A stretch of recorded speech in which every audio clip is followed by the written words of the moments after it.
Hey you, and welcome to this video where I will help you out how to screen mirror your iPhone to a Windows PC. And this is quite simple. First of all, we search for Lonely Screen Download and then right here click on Free Trial Download. Now you can download the license one, but we want the free trial, so we click here on Download for Windows. Then click here and then right now accept it with yes.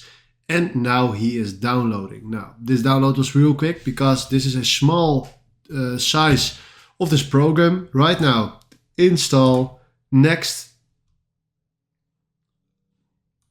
and then right now we have it just right here.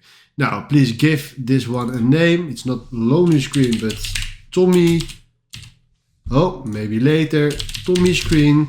Do save, and right now if you click here on full screen and we go to our iPhone. I'm on my iPhone right now, and if we are put our finger right in the top and scroll down, click here on AirPlay and click here on Tommy's screen.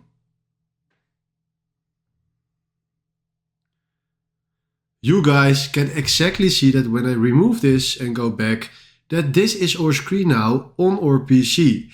So this is very nice to use, and this is exactly how you can mirror your iPhone to a Windows PC. Alright, if you found this video helpful, please consider subscribing and give this video a like. And then for now, thanks for watching.